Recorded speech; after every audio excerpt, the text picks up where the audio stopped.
একটি মজার গল্প। ছোট্ট গল্প হলো বোকা কুমির ও চালাক শিয়াল। একবার এক কুমির আর শিয়াল বন্ধু ছিল। একদিন কুমির শিয়ালকে তার পিঠে চড়ে নদীর ওপারে যেতে বলল। শিয়াল রাজি হলো এবং কুমির পিঠে চড়ে নদীর ওপারে গেল। শিয়ালকে বলল, চলো আমরা দুজন মিলে নদীর ধারে খেলা করি। শিয়াল রাজি হলো।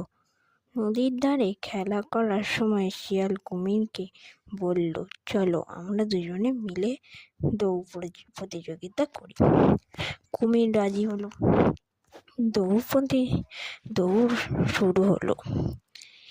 শিয়াল খুব দ্রুত দৌড়াচ্ছিল আর কুমির ধীরে ধীরে। শিয়াল ধীরে ধীরে দৌড়াচ্ছিল।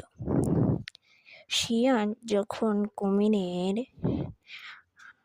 কুমিরের সামনে চলে গেল, তখন কুমির রেগে গিয়ে শিয়ালকে ধরবার জন্য গেল। শিয়াল তখন কুমিরের দিকে তাকিয়ে হেসে বলল, আমি তোমায়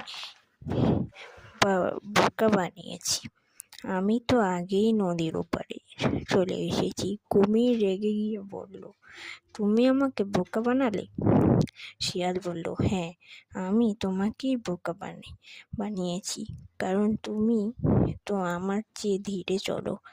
এই বলে শিয়াল হাসতে হাসতে চলে গেল। কুমির রেগে গিয়ে নদীর ধারে বসে রইল।